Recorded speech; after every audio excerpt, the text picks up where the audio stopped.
25 ऑगस्टच्या संध्याकाळी महाराष्ट्रातल्या कोणत्या जिल्ह्यांना काही प्रमाणात तर काहींना बरा दिलासा मिळू शकतो अशी शक्यता जी आपण वर्तवणार आहे मॅपच्या सहाय्यानं त्या देखील भागामध्ये आपण ते पाहू शकतो। गोंदियाला सर्वाधिक जास्त फायदा तर मागच्या 2 दिवसापासून होतोय। त्या भागात काही ठिकाणी चांगला पाऊस देखील झालाय। नागपूरमध्ये जे काही भाग सातत्यानं सोडले जायचे अशा भागांना तुमचा असेल वरच्या भागांना देखील याचा फायदा होण्याची शक्यता दाट आहे। आजच्या 25 आणि उद्याच्या 26 ऑगस्टला हिंगणघाटचा सुद्धा समावेश आहे। चंद्रपूरचा देखील बऱ्याच ठिकाणचा समावेश आहे। गडचिरोली देखील आहे। नागपूर वर्धा अनेक ठिकाणे आहे। सर्वदूरची व्याप्ती या दोन्ही जिल्ह्यांना नाहीये, पण अमरावती वर्धा वगैरे भागांना आज संध्याकाळपर्यंत चान्सेस भरपूर आहेत। आजची आणि 25 आणि 26 तारीख ही ह्या जिल्ह्यांसाठी पोषक ठरू शकते। अकोल्यामध्ये सोडलेल्या भागांपैकी आणि ज्यांना घेतच नाही अशा भागांना फुगारे पण त्यापेक्षाही बऱ्यापैकी काही ठिकाणी पावसाचे चान्सेस आहेत, कारण की हा जो काही लो प्रेशर आहे आणि आणलेलं बाष्प जे आहे ते एमपी मार्गे खांडवा मार्गे गुजरातकडे सरकण्याची शक्यता आहे। गुजरातपर्यंत जाऊन ते निवळू शकतं, पण जाताना हे जे काही त्याचे टार्गेट एरिया आहेत, अकोला असेल, बुलढाणा जिल्हा असेल, खामगाव आहे, निळ्या रेषेखाली थोडं भागभर आहे, म्हणजे भोकरदन, जाफराबाद, कन्नड, सिल्लोड, इकडे मलकापूर, बोदवड, मेहकर हे जे काही लाल रेषेखाली आणि निळ्या रेषेखाली येणारी शक्यता आहे ती बरी पाहायला मिळते। त्यानंतर याचा परिणाम हा गोल्ड रिंगण असलेल्या भागात तर बरा आहे, मॉडेलनुसार हे चित्रीकरण आहे।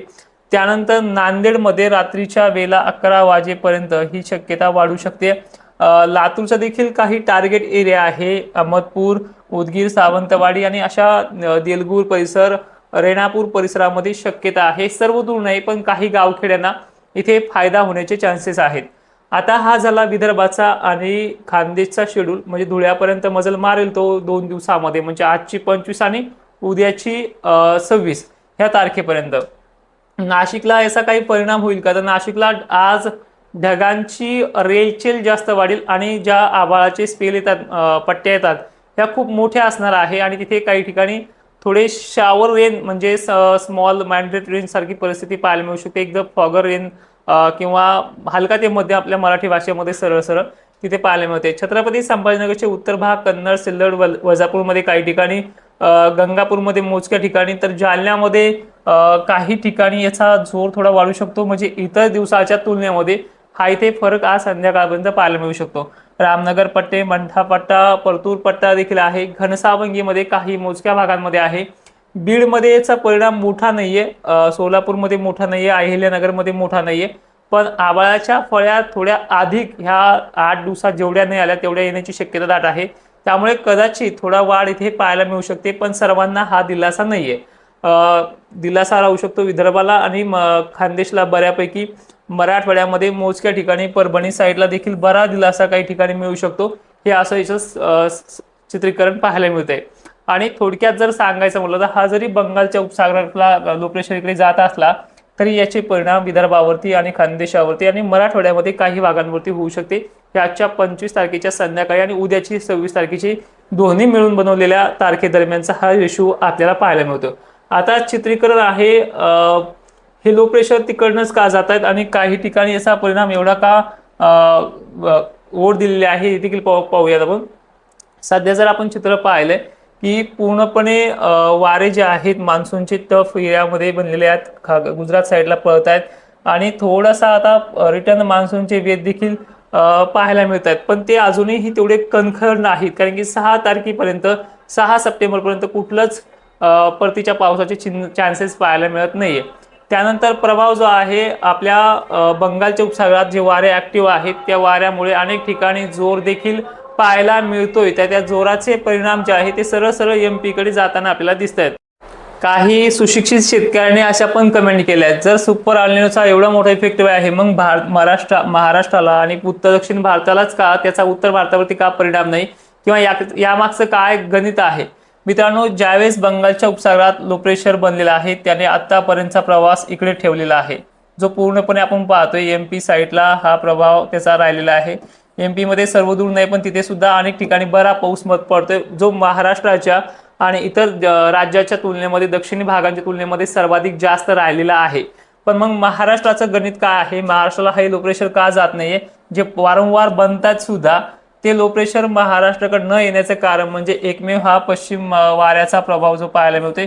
हे वारे पूर्णपणे इथल्या भागामध्ये वातावरण सकाळ किंवा संध्याकाळच्या पिरियडला थंड ठेवत चाललेलं आहे। तिथे टेम्परेचर निव्वळ नॉर्मल आहे। आयओडी सुद्धा याच गोष्टीमुळे पॉझिटिव्ह होत नाही आणि त्याचा प्रभाव इथे पाहायला मिळतो। हे वारे जोपर्यंत ऍक्टिव्ह आहे तोपर्यंत हे सर्व लो प्रेशर्स इकडे जातील। आता पुन्हा सुद्धा 4, 5, 6 ला एक लो प्रेशर महाराष्ट्राकडच्या दिशेने म्हणजे MP आणि महाराष्ट्राच्या बाउंड्रीच्या लगत भागांना सरकताना दिसते। तर त्याचा प्रभाव थोडा आता जसं की हे लो प्रेशर MP कडनं जाते त्याचा थोडासा खाली आहे, जे 5-6 च्या दरम्यान बनणारा लो प्रेशर आहे त्याचा प्रभाव MP आणि महाराष्ट्राच्या बाउंड्रीवरती आहे। त्यामुळे कदाचित या लो प्रेशरमुळे हे चित्र थोडंसं पालटू शकतं। खानदेश आणि विदर्भाला त्याचा सर्वाधिक जास्त फायदा होण्याची शक्यता आहे, पण तारीख थोडी लांब आहे, 4, 5, 6 सप्टेंबर पर्यंत। त्यानंतर आताच्या कालखंडामध्ये म्हणजे 25च्या आणि 26च्या दरम्यान मध्ये जी सुरुवात होते खानदेश, विदर्भ आणि मराठवाड्यामध्ये काही ठिकाणी, तर ह्या सुरुवातीला थोडीशी गती 29 तारखेला आणखीन मिळू शकते, 29, 30, 31 ला, पण याच्यामध्ये तेवढा जोर नाही। त्यामध्ये फक्त काही गावखेड्यांना दिलासाच मिळू शकतो, जीवदान मिळू शकतं, सर्वदूर ते जीवदान पण नाहीये।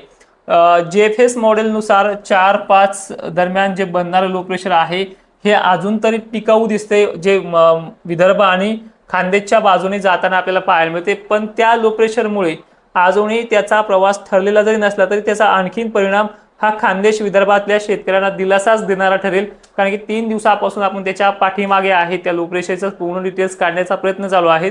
पण सध्या तरी पाहिलं तर ते हिंगोली, वर्धा, चंद्रपूर, गोंदिया, छत्रपती संभाजीनगर, जालन्याचे उत्तरी बाजू आणि खानदेश बाबतीत त्याची पॉझिटिव्ह भूमिका अजूनही चांगली राहिलेली आहे। मग हे जे का आहे सुपर एल निनोमुळे जे होतंय हे सुधारणार नाही का, तर थोडीशी पॉझिटिव्ह चान्सेस असे आहेत की रिटर्न मान्सून 12 ते 15 सप्टेंबरच्या कालावधीमध्ये चिन्ह स्पष्ट दिसत आहेत आणि त्यामुळे या काळामध्ये ही परिस्थिती चांगली सुधारू शकते। आणि विशेषतः शेवटपर्यंत का होईना जे गरमीची लेवल आहे हे आता कालपासून अनेक भागांमध्ये वाढायला पाहायला मिळालेले। जालन्यामध्ये देखील काल काही ठिकाणी विजा पाहायला मिळाल्यात, मेहकरमध्ये परवाच्या दिवशी विजा पाहायला मिळाल्या। म्हणजे थोडेफार पॉझिटिव्ह चान्सेस असे आहेत की गरमीची लेवल काल पासून 24 तारखेपासून काही ठिकाणी 23 तारखेपासून संध्याकाळची वाढायला लागली। त्यामुळे रात्रीच्या वेळेच्या वातावरणामध्ये थोडा फरक पडायला लागला, जे पूर्वेकडनं ट्रान्सफर होतंय अशा प्रकारे। त्यामुळे जो भाग पूर्व विदर्भ आहे तो विदर्भाला कव्हर करण्यामध्ये आणि मराठवाड्यातल्या नांदेड पट्ट्यापर्यंत, परभणी पट्ट्यापर्यंत कव्हर करण्यामध्ये यश होऊ शकतं। हे 2-3 पॉझिटिव्ह चिन्ह आहेत। आणि येणाऱ्या काळामध्ये गरमीची लेवल जर टिकून राहिली तर ढगांचं मल्टिप्लेक्शन कनेक्शन चालू राहील। ढगांमध्ये 80 मायक्रॉन एवढी बाष्पकणांची जाळी जी पाण्याला पोषक राहते ती बनण्याची शक्यता दाट राहते। आणि आता ह्या व्हिडिओमधून फक्त एवढी तथ्यता आहे की आज 25-26 ला काही भागांना दिलासा मिळू शकतो, जो विदर्भ आणि खानदेशसह मराठवाड्यातल्या तुरळक भागांमध्ये आहे।